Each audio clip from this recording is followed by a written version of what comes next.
Gidigidi is just a name that I acquired so many years ago when I was still in high school. I was in high school at a place called Aquinas in the middle of Eastlands. I don't know if you know area of Mbotela, area of Jericho, around that area.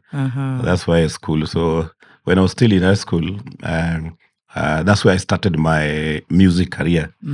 So my real name is Ogidi. My scientific name, Ogidi. Gidi. Yeah, so when when I used to do my thing, so my classmates nicknamed me Gidi. So that's how my name Gidigidi came about. Yeah, So I joined radio later in 2008 after taking a big break from media, from radio, from music. Yeah. That's why I joined Radio Africa as a radio host. And it's now 16 years, 16, 17 years. Yeah, 17 years. Why the name Patanisho? Yeah, Patanisho, because we are trying to reconcile people.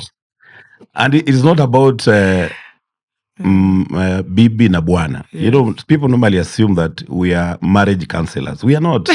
We are not marriage counselors. We are just.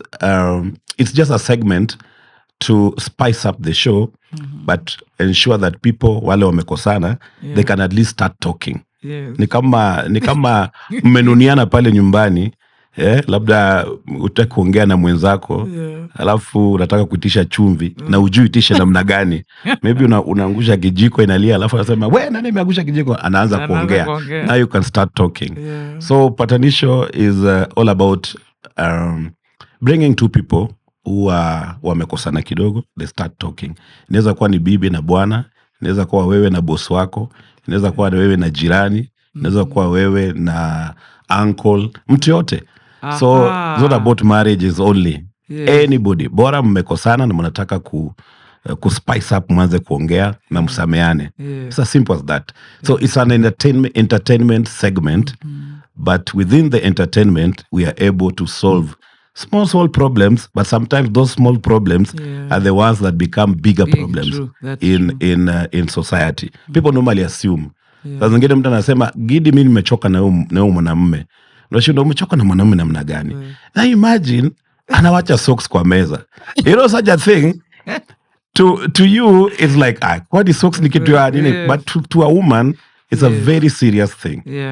Na ukipata opportunity ya ku talk about it and uitoe kwa roho yako, you start your day well, unasikia vizuri and it goes well. So that's about Patanisho. Patanisho ni watu kuelewana. I've interviewed almost every big wig in this country. I know. Every big wig. But of course the most memorable one is Baba. When you're interviewing Baba, you know you have to prepare well because Baba knows everything. He had an answer for everything. Akona memory. So I think that's one of the most memorable moments. So interviewing you interviewed Baba in the morning show? Yes, but not at the studio. I went to his place in Karen.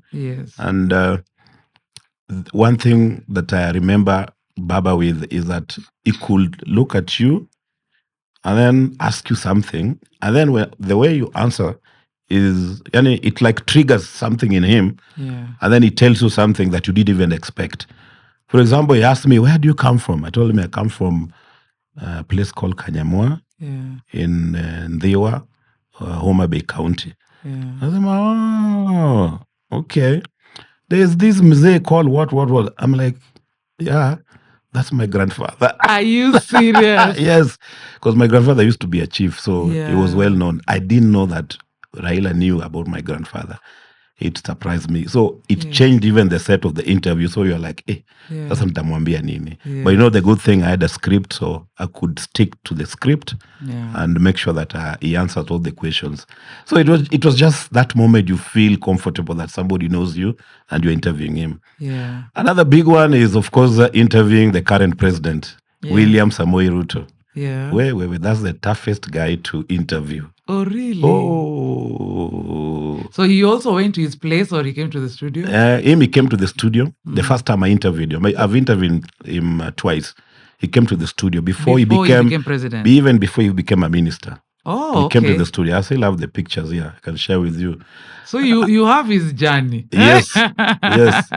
For him, that time I think he had an issue with Caroline Mutoko. And it was like, there was rumors that this guy can never come to Radio Africa. Yeah. Jaribuni too, but we really wanted to meet him. We really wanted to interview him at that time. I think it was, I can't remember which year. Yeah. So we just said, hata kama amekosana na Mutoko, sisi tutamuinvite. Tutamuinvite. And do you know he accepted? I said, I'm coming. And he came to the studio in the morning. He was I think a former minister or something at that time. Yeah. And he came to the studio, we interviewed him, tukapiga story vizuri na akaondoka. And that was memorable because whenever I see those pictures, I'm like, I didn't know that this guy will one day become president. Yeah. And I can remember how we were arguing with him in the studio. You were talking that about time was issues. Minister of Agriculture or something. I don't know if he was a minister. I can't remember. I'll check. I'll check because it was just those moments in ilipita tuwasema tuitie Ruto, tuitie nani. We normally tell the producers like that. And eventually he came, hata katuambia nimekutana na Carol Mutoko hapo nje tukasalimiana. Hizo siku ongeza kusalimiana because I don't know what Carol did. So hapo ulianza patanisho hapo. Mimi nianza kuogopa nasema we.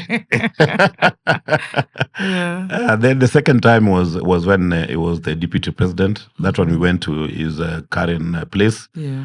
And before he became president, so we had a conversation around the issues to do with the country. I can explain a lot of stuff, you know. So I'm saying he's the toughest person to interview because you will never box him. Unajaribu kumweka hapa, ako na majibu ya ipande hii.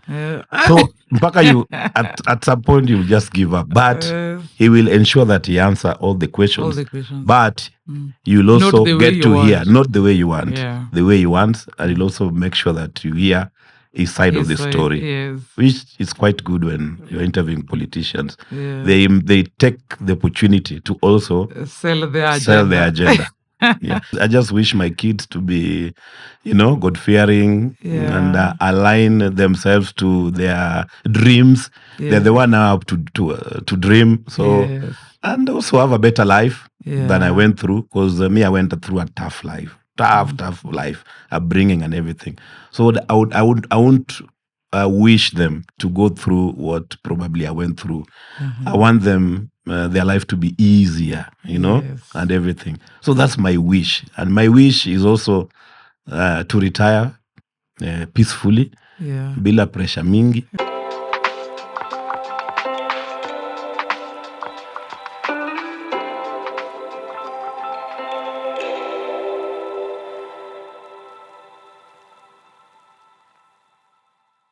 My peoples, welcome to another episode of the Power Narrative Podcast by Dr. Z.P. Okoth. And today we have a man who has made history in this country in so many ways. I don't know if you've heard of Unbwogable. So today he's going to tell us why Unbwogable. But beyond that, this man has also brought in a new radio era in his time.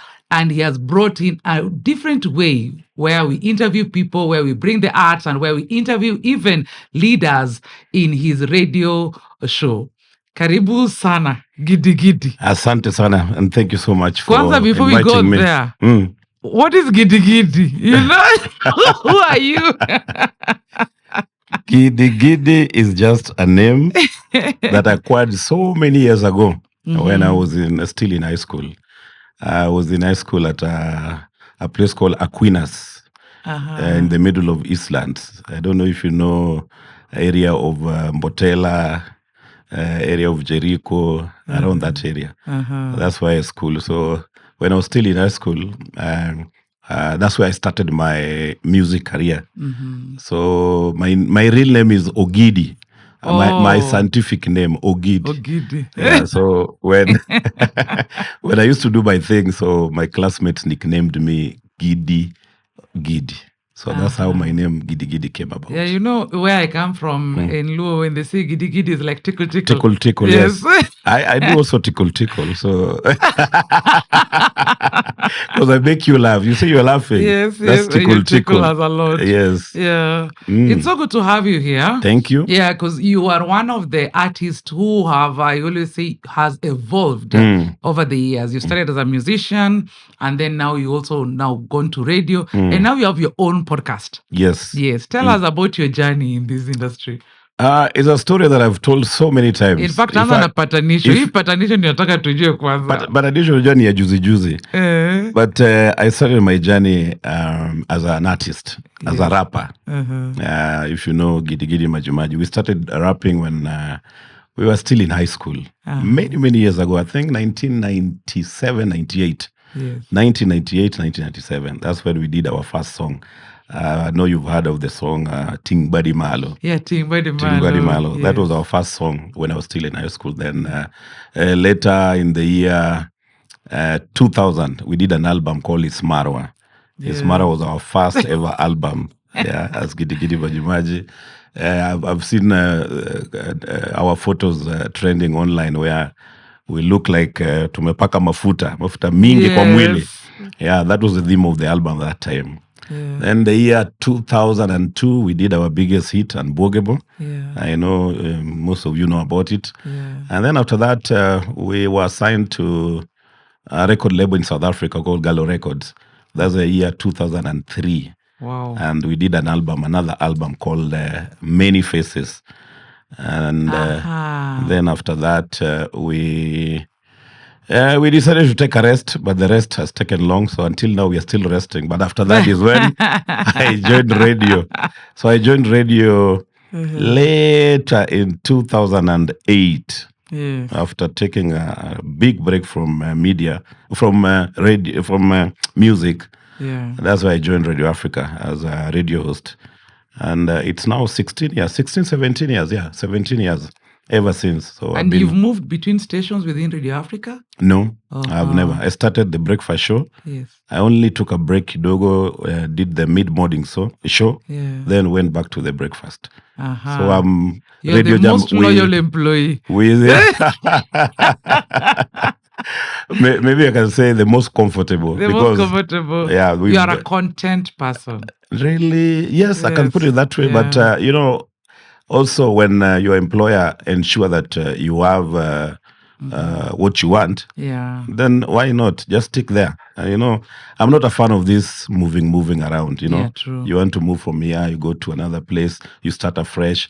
If you're comfortable where you are and you're able to deliver on your mandate at that position, then why not? Just stick there. I know there's urge to, try new thing or something like that. But you can always try new things wherever you are. Place. You can reinvent something. Because when we started, for example, when we started Radio Jambo, it was purely a sports station. We didn't have any other thing. But we realized at some point advertisers were, asking, why you guys only concentrating on sports? We don't listen to women or female voices. We'd want you to, diversify. And that's how we decided, let's incorporate some other elements of to the show. And that's why we came with something like Patanisho and the rest. Na ikaingiana, tukaanza kusikizwa na kina mama, wanadada, na mambo ikabadilika. So we invented something within the environment. Instead of kuhama, tulikaa pale tukasema, let's cite something. Let's bring spices.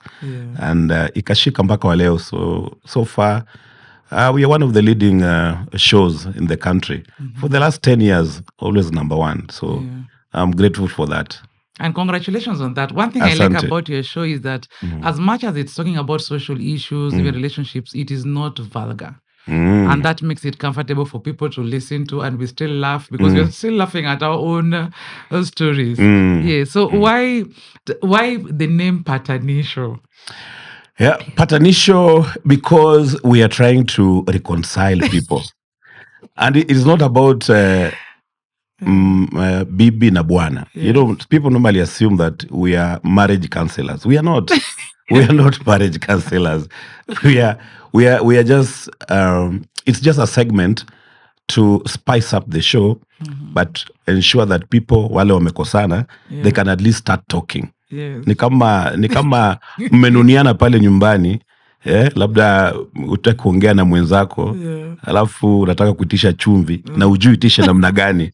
Maybe unaangusha kijiko inalia, alafu anasema we nani ameangusha kijiko, anaanza kuongea. Now you can start talking. So patanisho is all about bringing two people who wamekosana kidogo, they start talking. Inaweza kuwa ni bibi na bwana, inaweza kuwa wewe na boss wako, inaweza kuwa wewe na jirani, inaweza kuwa wewe na uncle, mtu yote. So it's not about marriages only. Anybody, bora mmekosana na mnataka spice up, mwanze kuongea na msameane. It's as simple as that. So it's an entertainment segment, but within the entertainment we are able to solve small problems, but sometimes those small problems are the ones that become bigger problems in society. People normally assume. Sasa zingine mtu anasema Gidi, mimi nimechoka na huyo mwanamume. Unashinda umechoka na mwanamume namna gani? Na imagine anawacha socks kwa meza. You know such a thing to you it's like what is socks ni kitu ya nini, but to a woman it's a very serious thing. Na ukipata opportunity ya ku talk about it and uitoe kwa roho yako, you start your day well, unasikia vizuri and it goes well. So that's about patanisho. Patanisho ni watu kuelewana. Well, thank you very much. When we look at your music history, there's a lot of politics in almost all your songs. A high percentage of them were very political. Is it because are you a politician by heart, or because I've never heard you say you would be a politician here? Political. Or let me say, they talk about a lot about governance. Let me use governance. Okay. You know, when we started doing music, our environment was this, yani, democracy was starting. Not really democracy. Where I grew up, we grew up in Dandora. And if you know Dandora ni ghetto. Real ghetto. Na pale, it's about surviving. It's about talking about social issues because you are going through a lot. As a teenager, maybe Buddha, hana school fees, mother pia ndio huyo struggling with your siblings, alafu mtaa pale vijana wenzako pia wengine wamekuwa wagundi, yani you're going through a lot. So when we were composing our songs at that time, we were composing according to what we are seeing in our environment. And at that time also politics was also hitting up so much. You know, we were coming from the era of Moi era. We are now coming to a new change. People were talking about change. People wanted multi-party democracy. You know, it's the first time people were going to elect properly a new president.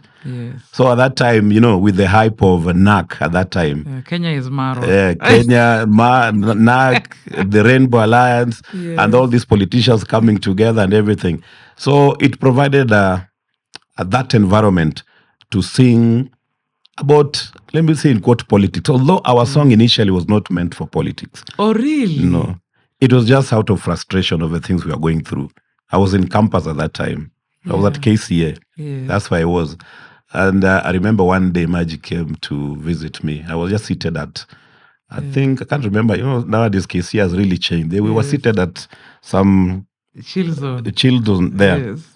And then Magic came, and that day I'd walked from Dandora to college because I didn't have bus fare. So Magic came visiting me. And then I was like, hey, Omen, you are still in school. I thought unafaa kuwa umepumzika nyumbani because uliambia mambo imekuwa mazito. Then I just told him, nimekuja tu but wacha nipambane, but I'm unbwogable. So Maji was like, hey, you've used an English word and Luo word at the same time, unbwogable. So you can do this thing into a song. I am unbwogable. And that's how the idea came about. And after, I think 2 weeks, we contacted Ted Josai, who was our producer at that time, and we went to the studio and recorded it in one night. And then after that, it was released and became the biggest hit at that time.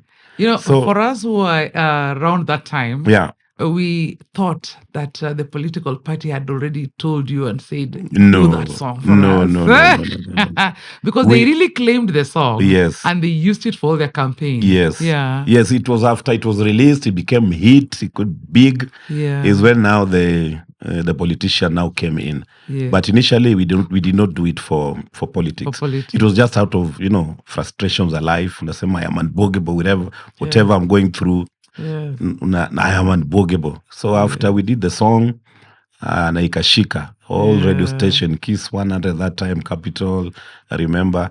And it became hip-hop so in huge. you know. Yes, That was, I think, the other catch. proper. Yes. Proper. So ikashika.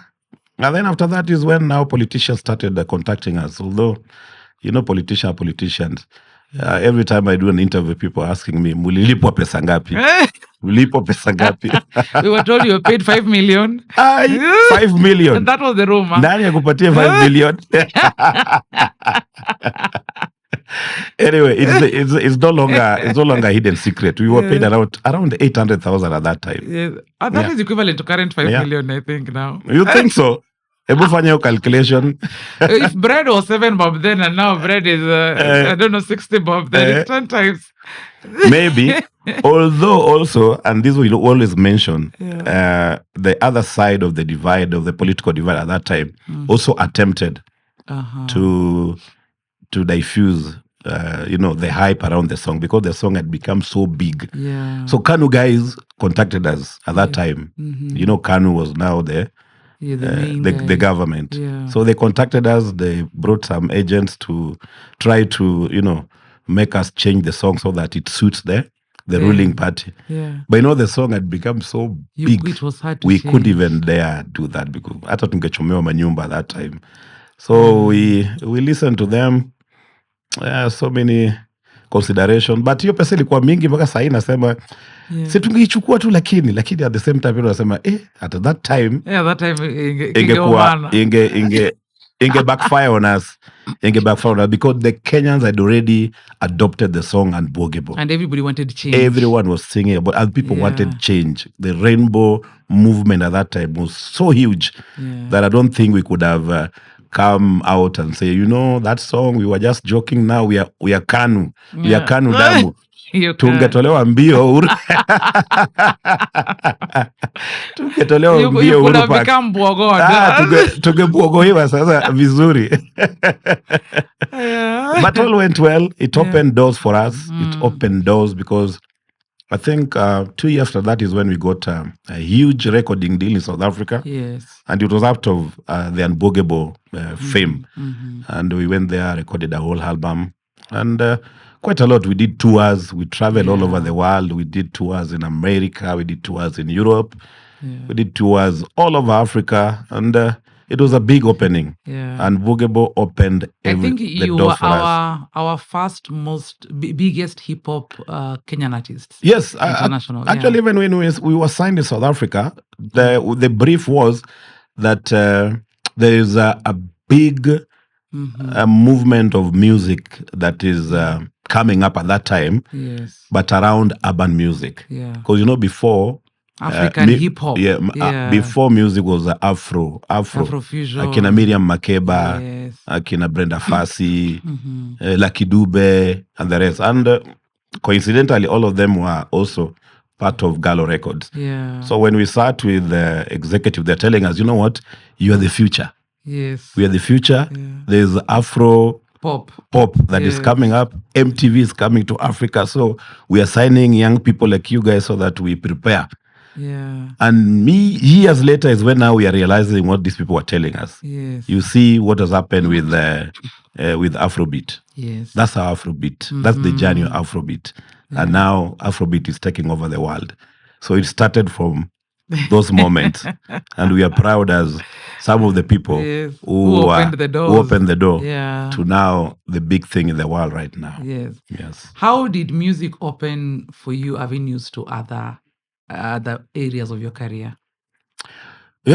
Music opened a lot of doors for me personally, because I remember when I was after I finished high school, there was a pressure from my family, parents, as always with everyone. Enter college, go to college. Then after college, now you can continue with your music. Parents don't believe, parents of them days. I'm also a parent right now, so maybe my view is different. But parents of them days, they don't believe that you can earn from art, you can earn from music, or you can, comfortably live out of art. So there was a pressure at that time that I go to college, I finished my college and something like that, which I did, but I dragged it so much. In fact, I think I graduated in 2000 and, was it 2008? And I started in 2001. So you can imagine, those are 7 years for graduate after. Because money is sweet. Yes, I'm traveling here and there and everything. But immediately I finished, when I was still doing music, I just met a friend, some Mzungu friend, who was like, "Hey, Gidi, I really like your music. What else do you do?" I told him I've done IT. I'm a web developer, and I do software and here and there. They told me, we have a program. I work at the UN. We have a program. Perhaps you can apply and see if you can get lucky. And I applied. Yes. And the guy disappeared on me. I couldn't even remember meeting him again. But I got to be invited for the interview. Wow. And I got a job at the UN. Congratulations. Yes. And that time getting a job at the UN was not easy. Deal. It was not easy. Although it was contractual. UN, you don't get permanent. Yes. There's different ways of getting a job there. So it was just a contract for 1 year. Then after that, it can be just a contract. Yeah. Working at the UN for 1 year, it is a big deal. It's a big deal. Yes. So I worked there at the DCPI, Department of Communication and Public Information, as a web developer for like 2 years. Then after that, this radio thing came. Yeah. And I jumped into it. That's how I started radio in 2008. Wow. Yeah. So you started radio with a new era, With a new era. With a new era, yes. In your radio life, yes. You have really definitely met different people. Maybe give us some of the moments that you felt like, wow, today was a great day. I talked to a great person and it's because of this radio. Well, I've interviewed almost every bigwig in this country. I know. Every bigwig. Yeah. But of course, the most memorable one is Baba. Yeah. When you're interviewing Baba, yes. You have to prepare well because Baba knows everything. He had an answer for everything. I got a memory. Yes. So I think that's one of the most memorable moments. So you interviewed Baba in the morning show? Yes, but not at the studio. Yes. I went to his place in Karen. Yes. And one thing that I remember Baba with is that he could look at you and then ask you something. And then the way you answer is, it like triggers something in him. Yeah. And then he tells you something that you didn't even expect. For example, he asked me, "Where do you come from?" I told him I come from a place called Kanyamwa in Ndiwa, Homa Bay County. Yeah. I said, "Oh, okay. There's this mzee called what? I'm like, yeah, that's my grandfather." Are you serious? Yes, because my grandfather used to be a chief, so he was well known. I didn't know that Raila knew about my grandfather. It surprised me. So it changed even the set of the interview. So you're like, sasa nitamwambia nini? But the good thing, I had a script, so I could stick to the script and make sure that he answered all the questions. So it was just that moment you feel comfortable that somebody knows you and you're interviewing him. Yeah. Another big one is, of course, interviewing the current president, William Samoei Ruto. Yeah. Wait, that's the toughest guy to interview. Oh, really? Oh. So he also went to his place or he came to the studio? He came to the studio. The first time I interviewed him. I've interviewed him twice. He came to the studio before he became president. Even before he became a minister. Oh, he came to the studio. I still have the pictures here. I can share with you. So you have his journey. Yes. Yes. For him, that time I think he had an issue with Caroline Mutoko. Mm-hmm. And it was like, there was rumors that this guy can never come to Radio Africa. Yeah. Jaribuni too, but we really wanted to meet him. We really wanted to interview him at that time. I think it was, I can't remember which year. Yeah. So we just said, hata kama amekosana na Mutoko, Sisi tutamu-invite. wako. Tutamu-invite. And do you know he accepted? I said, I'm coming. And he came to the studio in the morning. He was I think a former minister or something at that time. Yeah. And he came to the studio, we interviewed him, tukapiga story vizuri na akaondoka. And that was memorable because whenever I see those pictures, I'm like, I didn't know that this guy will one day become president. Yeah. And I can remember how we were arguing with him in the studio. We were talking that about time was issues. Minister of Agriculture or something. I don't know if he was a minister. I can't remember. I'll check. I'll check because it was just those moments in ilipita tuwasema tuitie nani tuitie Ruto tuitie nani. We normally tell the producers like that. And eventually he came. Hata katuambia nimekutana na Carol Mutoko hapo nje tukasalimiana. Hizo siku ongeza kusalimiana because I don't know what Carol did. So hapo ulianza patanisho hapo. Mimi nianza kuogopa nasema we. Then the second time was when he was the deputy president. That one we went to his Karen place. And before he became president, so we had a conversation around the issues to do with the country. I can explain a lot of stuff, you know. So I'm saying he's the toughest person to interview because you will never box him. Unajaribu kumweka hapa, akona majibu ya ipande hii. So mpaka you at some point you just give up, but he will ensure that he answer all the questions. But you'll also get to hear not the way you want, the way you want, and he'll also make sure that you hear his side of the story, which is quite good when you're interviewing politicians. They take the opportunity to also sell their agenda. You know, sometimes you go with your own agenda as an interviewer. That I want to get this from this guy. You will get it yet, but you'll get some other more on the other side. You should now interview him as a president. If an opportunity comes, why not? We are still here. We are still in radio, so anytime. And the ladies, now you're talking about men. The ladies you've interviewed. The ladies have interviewed. I think the politicians have interviewed the Martha Karua. I've interviewed. Well, there's so many. Former Minister of Foreign Affairs. Amina. Who else? But they're not as memorable. You know, women are not controversial.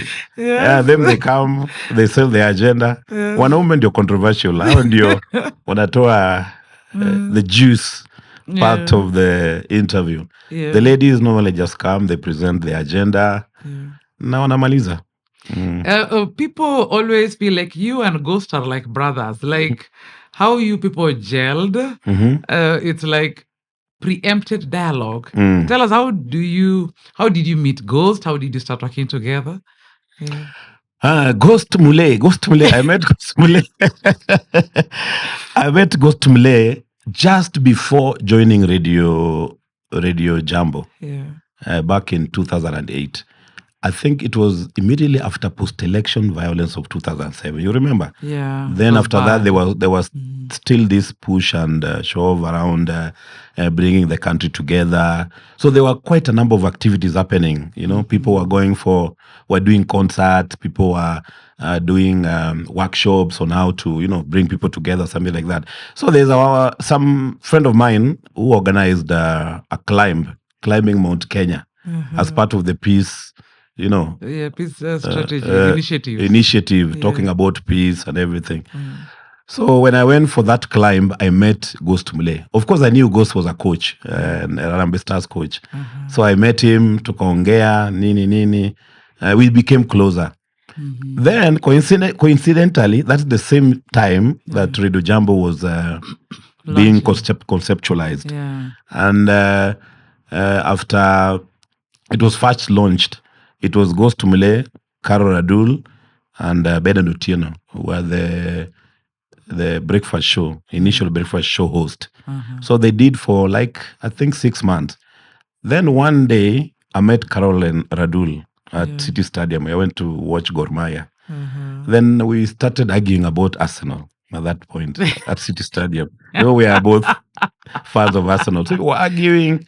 Then all of a sudden, Radul is telling me, Gidi, you know what? I want you to come. We are launching a radio station for sports. Why don't you come and talk about it? I'm like, Mimi, nikuje kwa radio. No, I can't.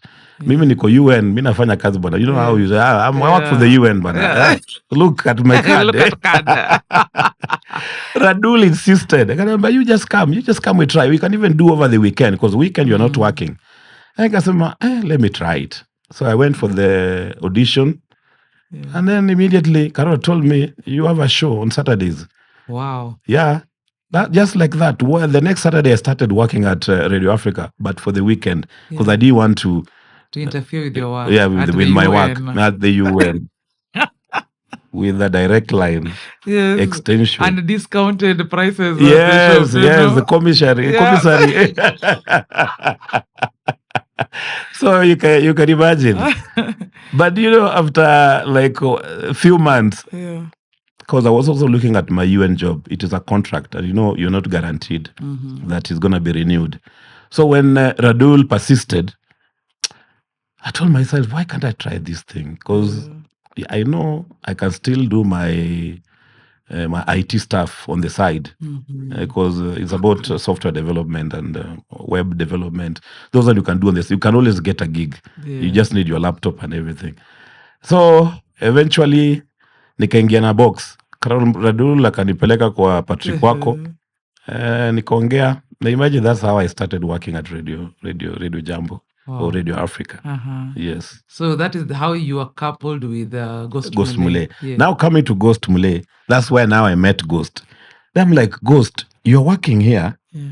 Now, a few months ago, we went for a climb out Mount Kenya. Yeah. We climbed Mount Kenya with him. And then at that time, the breakfast show had just started. So they didn't know how to combine the characters. We are called characters on radio. This character and this character. Which combination works well, Chemistry. Yes. So they tried different formats, until they decided to pair us, me and Ghost Mule. Yeah.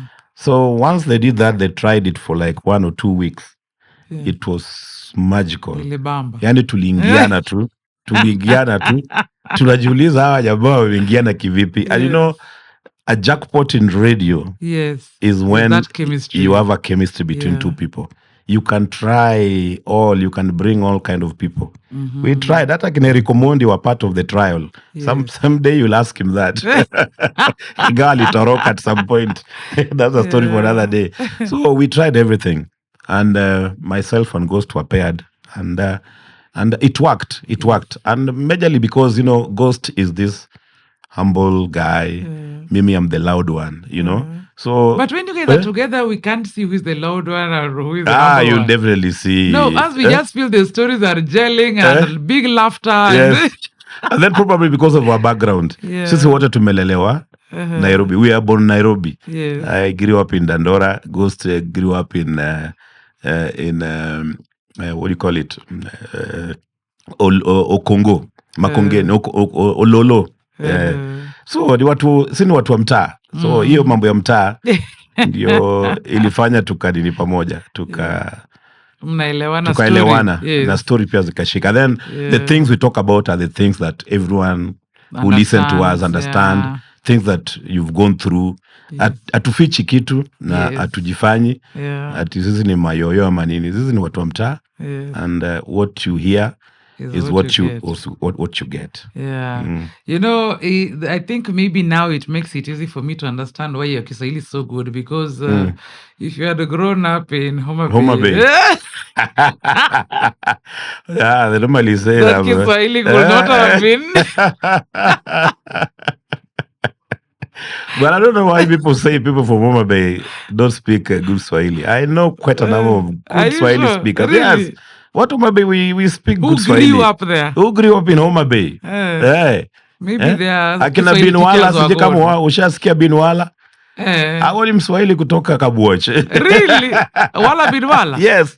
Wala Binwala is not Tanzania. No, there's a gentleman with the same name who come from from our village there. Oh, okay. Yeah. He's a very, very good Swahili speaker. Yeah. Tell us your interaction with, let me say, with Kanyamwa. Because you see, right now you're talking, saying you grew up in Dandora in Nairobi. But people who see you now on social media, they don't see Dandora. They see your palace. My village. Your village. Yes. And you hosting people. I always say, one of these days, even me, I need to go there and eat You need to come. the chicken. There's always a lot of chicken and fish. You eat kienyeji chicken. Kienyeji chicken. Iwa kienyeji chicken. Don't just say kienyeji. Iwa kienyeji chicken from Kanyamwa. Yeah, Kanyamwa is my village. That's where my parents and my generation come from. Yeah.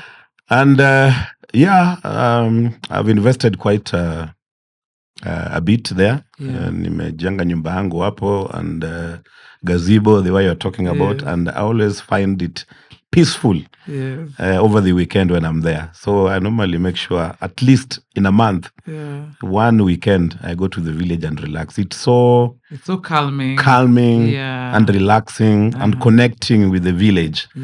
And perhaps just to put it in another perspective, when you're living in Nairobi here, Nairobi si kwenyu. Yes. Nairobi ni mahali pa kutafuta.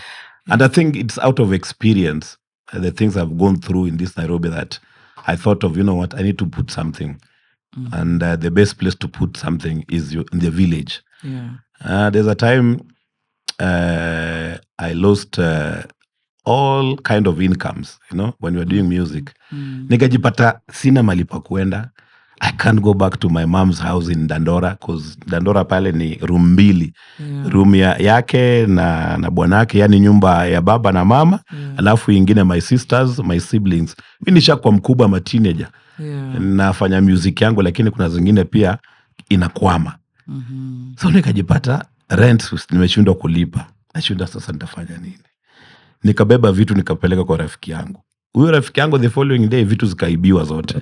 So nikabaki na upwekwe. Nikasema hapa itakuwa namna gani? So you taking things there. Of course.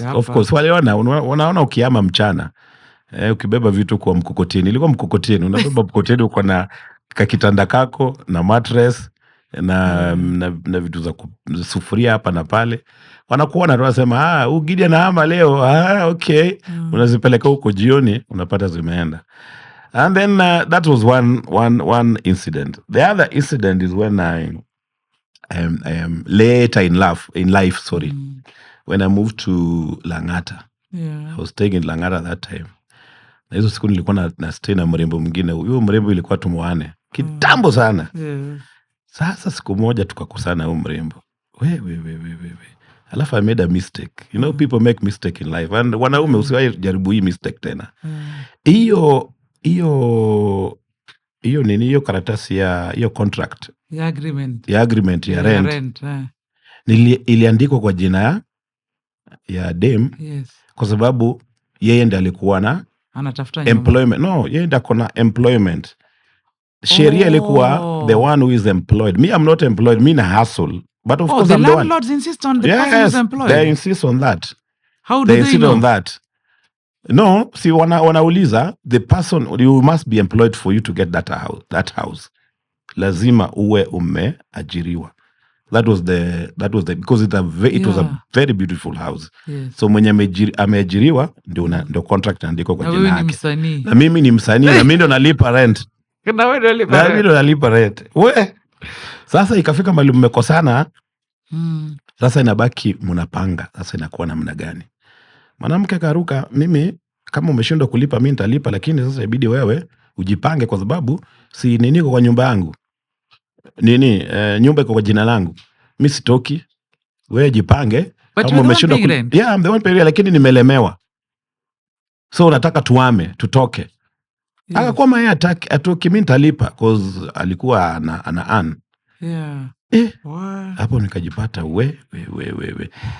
Do you know, ilibidi nitoke na nikahama na nikapeleka vitu kwa rafiki yangu hapa Nairobi West, na nikasema never ever again will I find not even that will I find myself without a house or a home. That's how I started building in the village. I told myself, Kikiumana hii Nairobi, you have a place. Nabeba tu vitu zangu vizuri, naeka kwa kanta. Yes. Mpaka Kanyamwa. Yeah. Naeka kwa nyumba vizuri. Sasa naanza. Sasa Nairobi mtaniona nikiwa huko. Nakuja tu naangalia. Kwa sababu hii ni mji wa kusakanya. Hapa ni mahali pa kutafuta. Yes. Si mahali unaweza kaa unasema ati you're comfortable. Never be comfortable in Nairobi. Nairobi is a place for kusanya. Yeah. Kusakanya. Then after that, you can always fall back to. So my home is a fallback plan for me, and it's also a retirement plan. Yes. So kukiumana, I fall back there. Nikiretire, but now you'll not be falling there. Back. You'll just be going there. Never assume. Never assume, my dear. Never assume. That's the assumption that people have in this town. Ukipata kakazi kidogo, unaona umefika, unasema ati hii kazi yangu si niko sawa. My friend, anything can happen anytime. Always be ready. Na mimi out of experience ndo nakwambia, those two experiences, hiyo ya Dandora na hiyo ya Lang'ata, hapo ndo nilisema lazima niwe na fallback, but also part of retirement. So that's the story behind my house, my home in the village. So when you come there, utanipata kwa gazebo hapo, relax. And the chicken will die. And the chicken will die.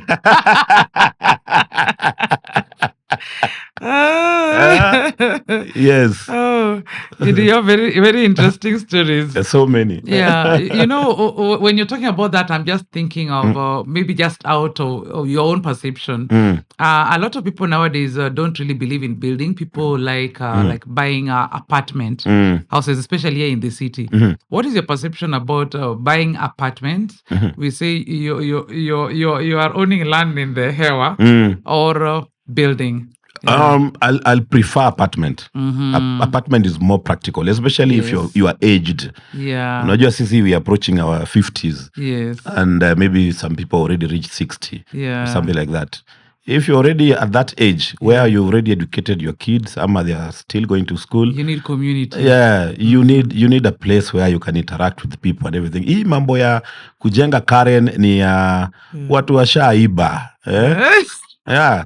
Those ministers and CSS and PSS, those are the people who go to Karen. Lakini mimi hasla kama mimi na wewe, haja gani I spend 30 million kwenda kununua shamba peke yake. You know, that's 30 million, kununua shamba peke yake.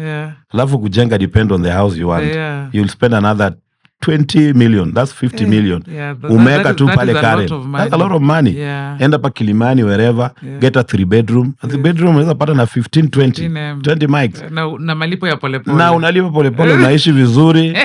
Uko na lift, unashuka chini, uko na majirani, unaweza ongea nao.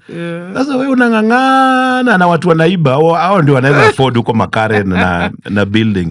Sio Kimao well. Na bado kuna shamba boy, kuna clean, kuna service charge, so many other things.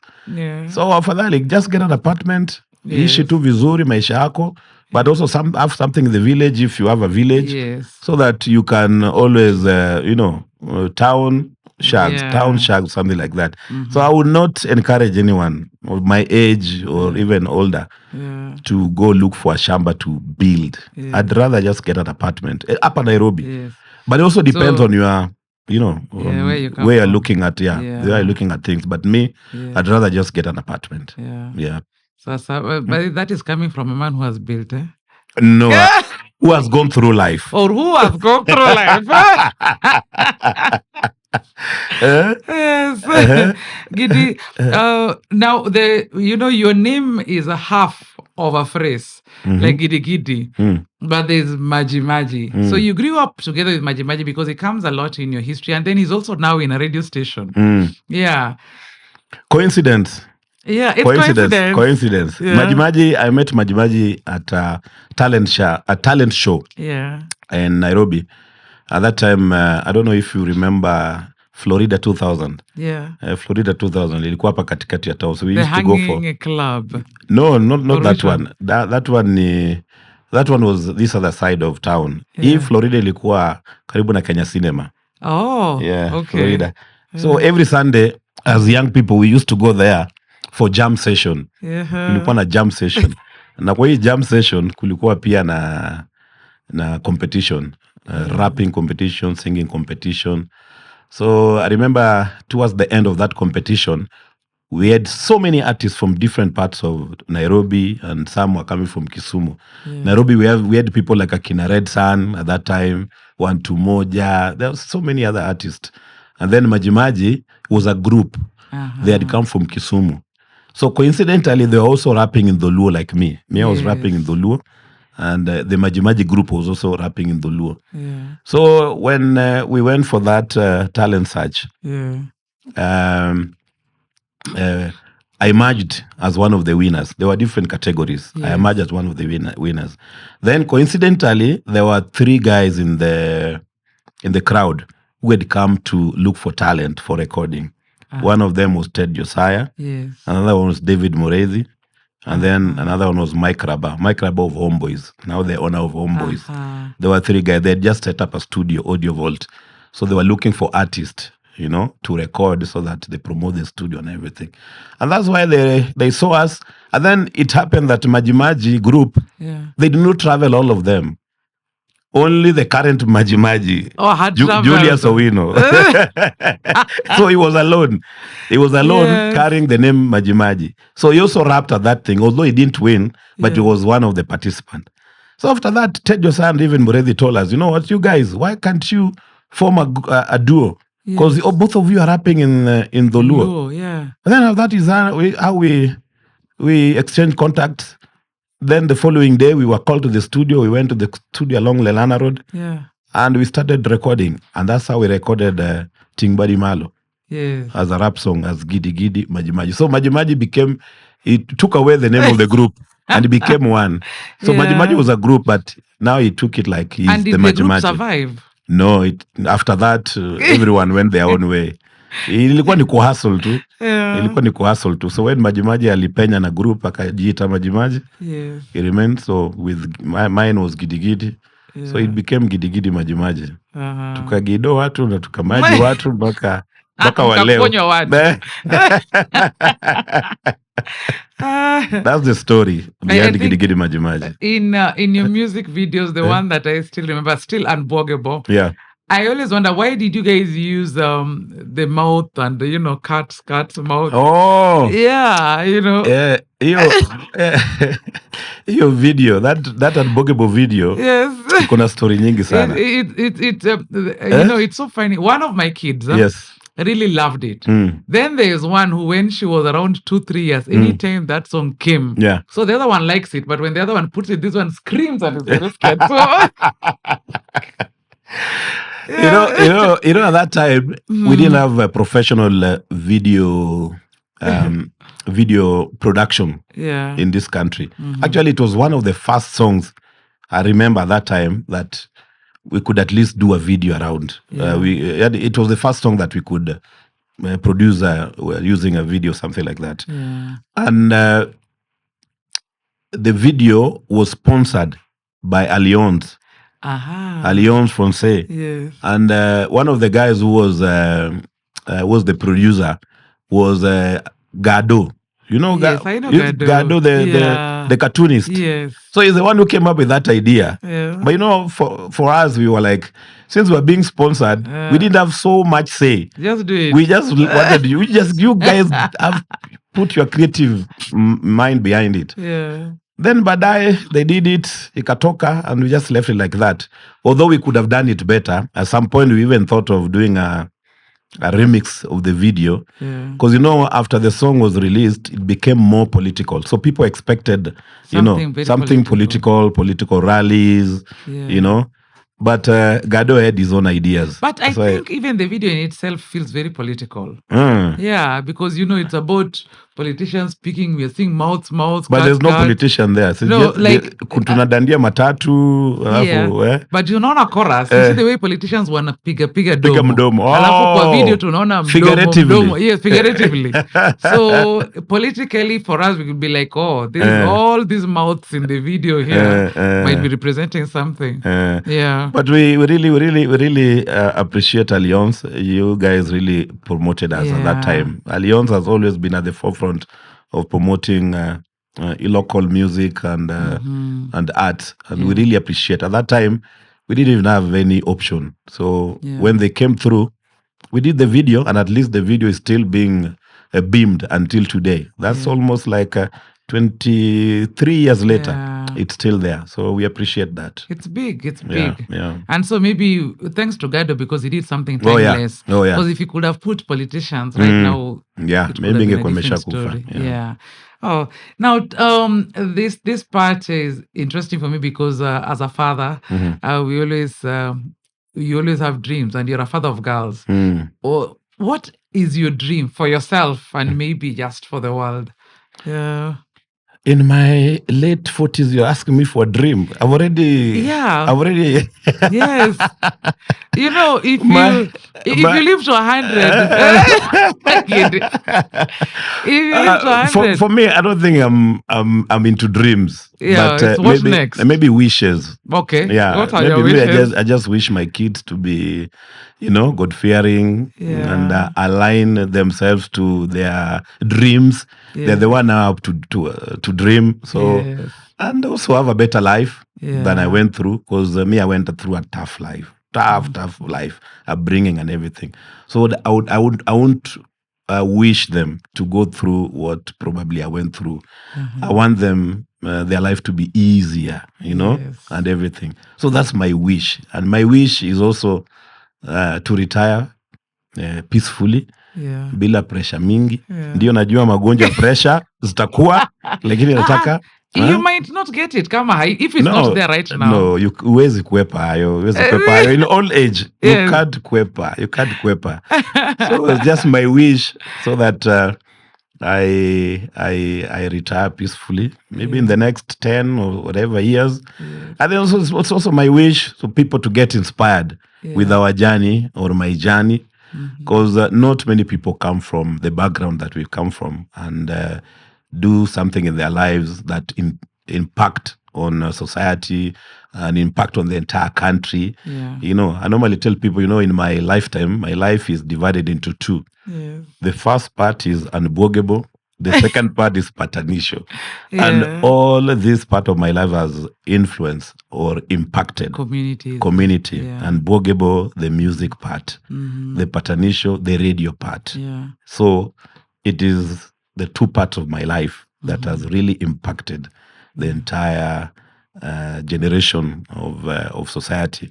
And I'd wish that inspiration to remain as I retire or as I go into any other thing. You've really said retire more than 3 times in this sentence. When do you plan to retire? I told you in the next from radio very soon, but from the limelight maybe in the next 5-10 years. 5-10 years. Where you just disappear. Anasikianga tu jamaa alimanga huko Kanyamwa. Anakuanga wapi usiku hizi? And Kanyamwa is one of the very fertile places. Very fertile. Anafuga kuku. Nini huyo jamaa hata siku simsikii. Huyo alisha retire, relax. I don't know whether you have answered my next question, because I was like, if you were stripped of entertainment, what would Gidi be? I'll be a farmer. I'll be a farmer. Agribusiness is the in thing. Is the next big thing. The problem is we start it late. That's the biggest challenge. And our children think it's too dirty. Yes. We normally assume that is a retirement. Like me, you see right now, I'm talking of agribusiness in my later years. I should have started it so many years back. So it's something that I would encourage, especially the young people. Start it early. Hiyo ndio the only thing that inaweza kutoa kwa block kama ujui. Because we normally assume that you must go to school, umalize, then after that to apply for job, uandikwe, then after that to want salary. But ukiangalia nyuma, umeacha shamba kama ekari kama 2-3 imekaa tu pale. When they talk of factors of production, shamba is one of them. Na wewe uko nao for free. Labor unaweza pata pale. Capital ni kungangana hapa na pale. If you combine all those things, you already have the shamba. Uweke hata kama ni kufuga kakuku hapo. Believe me, within 2 or 3 years, utakuwa umetoka hapo mali huko. Because if there's only thing that you can never go wrong with, ni chakula. Tunakula kila siku. We'll always eat every day. Hata kama umepata kupanda kitunguu kidogo pale, itakutoa. There's assumption that kila mtu lazima andikwe. No. Hakuna opportunity za watu kuandikwa. Use whatever you have, uponyoke nayo na upenye. That's my message. Thank you. Now, you're going to pick one of these and you'll tell us why you picked them. Yeah. Ukipenda unaweza tupatia story. You know you're a storyteller. Yes. Where? Yeah. I pick one. Yeah, you pick any. Any. Friends, fun, family. Friends. Yeah, okay. Uh-huh. Tell us why you have picked it. It can be a story, it can be a memory. Just why? Why have you picked it? Yes. I think I've picked friends because I believe in true friendship. I have quite a number of friends, but I've categorized them into different categories. They are my close friends. They are friends that I can approach when I have a certain issue. And then there are friends for socializing. And then there are also friends for kubangaiza too. Yes. And some of them always come through. Like 3 weeks ago, I had an incident where my dad collapsed in the village. And we had to bring him to Nairobi. And at that time, I was also planning to travel to the US. So I talked to a few friends of mine. Nikauliza, mazi nafaa kutravel na Buddha, ameletwa hapa Nairobi. Na amepelekwa HDU. Alikuwa na high blood pressure ikapasua one of the nerves. So nikakuwa in a quagmire. Do you know what these 3 friends of mine did? Walisema, Gidi, ulikosha plan trip yako kwenda majuu na ukicancel itakuwa mbaya. Let's see how that goes. And within 3 days, my dad alikuwa stabilized. Akakuwa transferred from the HDU, akapelekwa to general ward. So alikuwa stable. These guys made sure that they took care of my dad, and all of them contributed to the bill. Na wakalipa. Wow. Na wakaniambia, you, where you go, yes, we'll be communicating with you. And once you're back, we'll see the rest. Those are friends. Those are true friends. Yeah. That's why when you told me to choose friends, those are true friends. And I really, really, really value them. These are people you can turn to them whenever you're down. Na mara moja, they support. So I have different categories of friends. Kuna wengine nao nasema, Gidi wacha wewe, we wacha. Twende to watch God. Twende tukaone God. Kuna wengine nao nasema, let's talk, let's sit down and talk. And of course, some of them are also business partners. We do business with them.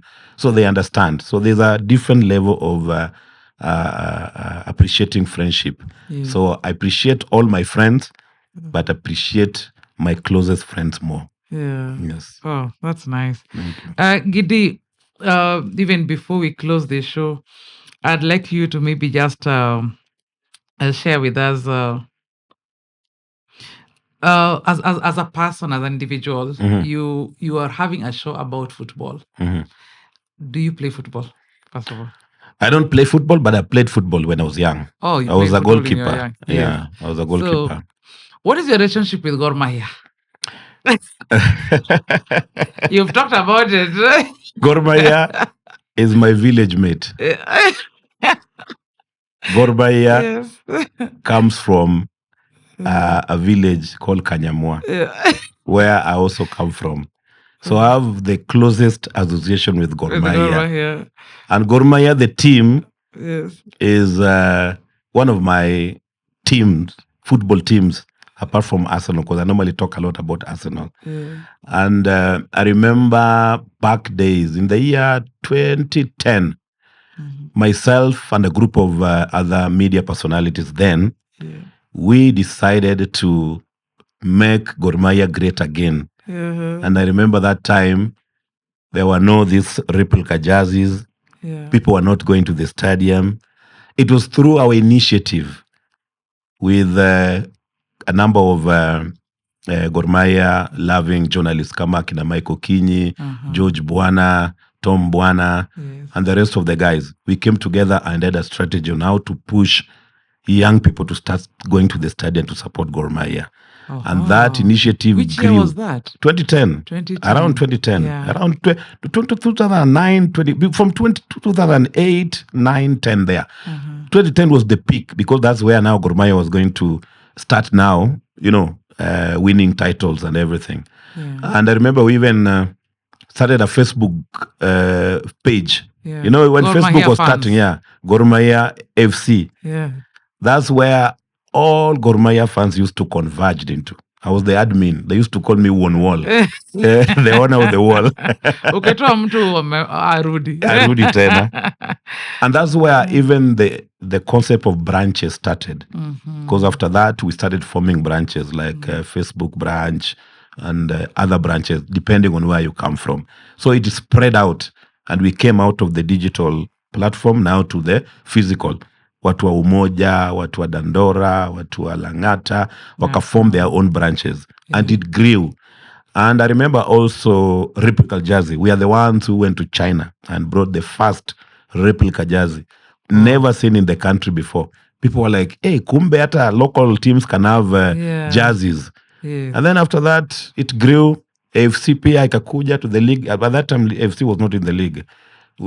So we combined our media position with our love for Gor Mahia and also the fan base to grow the love for local sports and local football in the country. And right now, wengi wajui hii mambo ilitoka wapi. Yes. Ilianza with that initiative. And then the good thing, I was also working on radio, doing the breakfast show. So we could mobilize every morning. Tunaambia watu leo Gor Mahia inacheza, AFC inacheza. Shabana was not there at that time. Kina Nairobi City Stars and the rest. And it grew. Right now, we have a huge following of Gor Mahia fans. Yes. I call it the second generation, because the first generation was our fathers who supported Gor Mahia a long time ago. Yeah. But this generation started around 2008, where we brought back people to the stadium. Until now, it is working. Because right now, Gor Mahia is so big a name. Yeah. In fact, some people can confuse it for the national team. Oh, yeah. Yeah. Yeah. Thanks to you. Yeah. Thank you. Yes. Final words. Yeah, my final word, I don't know which audience I'm talking to. Maybe ni wananchi wa kawaida. Kama wewe ni wananchi wa kawaida, keep hustling. To the youth, maybe. To the young generation. Whichever talent you have, please harness it and never give up. Consistency is everything. When we started with our music, we didn't know that one day it will take us places. My first passport going out of the country, it was out of music. Pale tu Dandora phase 4 nikapata passport. Visa yangu ya kwanza kusafiri kuenda Marekani, South Africa, kuenda UK, yote ilianza na muziki, because I used that talent ili iweze kunipeleka mahali ingenipeleka. My parents could not afford even to take me to get a passport or even airfare and everything. But through talent, I used it to get where I went to. Na baadaye, I also expanded into radio. Right now, I'm doing my 18th year on radio. It is through talent. Ndio nasema kitu nasema sasa hivi na nimefika mahali nimefika. Kwa hivyo, I'll encourage young people. Whichever talent, hata kama ni kukimbia, hata kama ni boxing, hata kama ni content creation. Siku hizi naona watu wanafanya content. Stick with it, be consistent, and you will grow big. That's my message. Thank you. Thank you. I think I'll just pick that part of be consistent and you will grow big. Thank you. Definitely. Yeah. Yeah, I use that word consistency also a lot of times when Very I tell them, important. if you do it once and you give forget, up, no, yes. it won't go anywhere. So thank you for echoing that. And thank you for coming to our show. Asante. I feel so privileged that today I'm on this other end interviewing the interviewer. Oh, I've interviewed before. I forgot to mention. Oh, my God. Today I'm interviewing the interviewer. So, and you see, you have interviewed so many people. Yeah. You should write a book about it. Writing a book? Yeah. I've never thought about it. Yes. Yeah. We'll talk. You can have a ghostwriter. Yeah. Yes. I have so many. You know, you so have many stories. So many stories. Yeah, you so should many need to stories. put them down so that we hear all this. Yeah, I need to. Thank you. Asante. Yeah, and my peoples, this is the end of this very interesting podcast. Today we have had Gidigidi, who is part of Gidigidi Maji, and the owner of Patanisho itself. And we have had consistency, and then you'll make it big. So This is the end of this episode, and stick it here at the Power Narrative Podcast by Dr. Zipi Okoth. Kindly subscribe to our YouTube page and follow us on all our social media channels. And until next time, bye-bye.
Gidi is just a name that I acquired so many years ago when I was still in high school. I was in high school at a place called Aquinas in the middle of Eastlands. I don't know if you know area of Mbotela, area of Jericho, around that area. That's why I school. So when I was still in high school, that's where I started my music career. So my real name is Ogidi. My scientific name, Ogidi. Yeah, so when when I used to do my thing, so my classmates nicknamed me Gidi. So that's how my name Gidigidi came about. Yeah, so I joined radio later in 2008. Yes. After taking a big break from media, from radio, from music. Yeah. That's why I joined Radio Africa as a radio host. And it's now 17 years. Yeah, 17 years. Why the name Patanisho? Yeah, Patanisho, because we are trying to reconcile people. And it is not about bibi na bwana. Yes. You know, people normally assume that we are marriage counselors. We are not. We are not marriage counselors. We are just.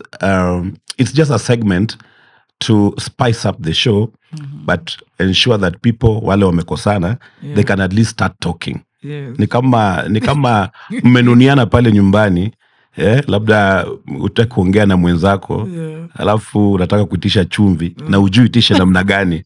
Maybe unaangusha kijiko inalia, alafu anasema we nani ameangusha kijiko, anaanza kuongea. Now you can start talking. Yeah. So Patanisho is all about bringing two people who wamekosana kidogo, they start talking. Inaweza kuwa ni bibi na bwana, inaweza kuwa wewe na boss wako, inaweza kuwa wewe na jirani, inaweza kuwa wewe na uncle, mtu yote. So it's not about marriages only. Yes. Anybody, bora mmekosana na mnataka spice up, mwanze kuongea na msameane. Yes. It's as simple as that. So it's an entertainment segment, but within the entertainment we are able to solve small problems, but sometimes those small problems are the ones that become bigger problems true. That's in society. People normally assume. Saa zingine mtu anasema Gidi, mi nimechoka na huyu mwanamume. Unashinda umechoka na mwanamume namna gani? Na imagine anawacha socks kwa meza. You know such a thing to you it's like what is socks ni kitu ya nini, but to a woman it's a very serious thing. Na ukipata opportunity ya kutalk about it and uitoe kwa roho yako, you start your day well, unasikia vizuri and it goes well. So that's about patanisho. Patanisho ni watu kuelewana. I've interviewed almost every big wig in this country. I know. Every big wig. But of course the most memorable one is Baba. When you're interviewing Baba, you know you have to prepare well because Baba knows everything. He had an answer for everything. Akona memory. So I think that's one of the most memorable moments. So you interviewed Baba in the morning show? Yes, but not at the studio. I went to his place in Karen. Yes. And one thing that I remember Baba with is that he could look at you and then ask you something, and then the way you answer is, it like triggers something in him, and then he tells you something that you didn't even expect. For example, he asked me, "Where do you come from?" I told him I come from a place called Kanyamwa in Ndiwa, Homa Bay County. I said, "Oh, okay. There's this mzee called what? I'm like, yeah, that's my grandfather." Are you serious? Yes, because my grandfather used to be a chief, so he was well known. I didn't know that Raila knew about my grandfather.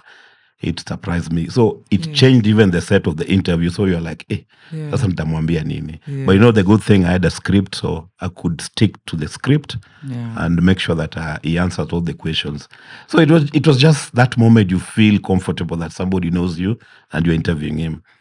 Another big one is, of course, interviewing the current president, William Samoei Ruto. Wait, that's the toughest guy to interview. Oh, really? Oh. So he also went to his place, or he came to the studio? He came to the studio. The first time I interviewed him, I've interviewed him twice. He came to the studio before he became president. Even before he became a minister. Oh, he came to the studio. I still have the pictures here. I can share with you. So you have his journey. Yes. For him, that time, I think he had an issue with Caroline Mutoko.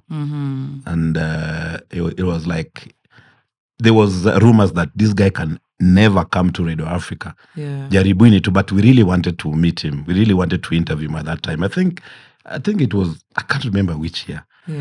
So we just said, hata kama amekosana na Mutoko, sisi tutamuinvite. Tutamuinvite. And do you know he accepted? I said, I'm coming. And he came to the studio in the morning. He was I think a former minister or something at that time. And he came to the studio. We interviewed him, tukapiga story vizuri na akaondoka. And that was memorable because whenever I see those pictures, I'm like, I didn't know that this guy will one day become president. And I can remember how we were arguing with him in the studio. We were talking that about time was issues. Minister of Agriculture or something? I don't know if he was a minister. I can't remember. I'll check. I'll check because it was just those moments. Ilipita tuwasema tuitie nani, tuitie Ruto, tuitie nani. We normally tell the producers like that. And eventually he came. Hata katuambia nimekutana na Carol Mutoko hapo nje tukasalimiana. Hizo siku ongeza kusalimiana because I don't know what Carol did. So hapo ulianza patanisho hapo. Mimi nianza kuogopa nasema we. Then the second time was when he was the deputy president. That one we went to his Karen place. And before he became president, so we had a conversation around the issues to do with the country. I can explain a lot of stuff, So I'm saying he's the toughest person to interview because you will never box him. Unajaribu kumweka hapa, ako na majibu ya ipande hii. So mpaka you at some point you just give up, but he will ensure that he answer all the questions. But you'll also get to hear not the way you want, the way you want, and you'll also make sure that you hear his side of the story, which is quite good when you're interviewing politicians. They take the opportunity to also sell their agenda. Yeah, I just wish my kids to be, God-fearing and align themselves to their dreams. They're the one now to dream. So and also have a better life than I went through, because me, I went through a tough life, tough life, upbringing and everything. So I won't wish them to go through what probably I went through. I want them their life to be easier, and everything. So that's my wish, and my wish is also to retire peacefully, bila pressure mingi.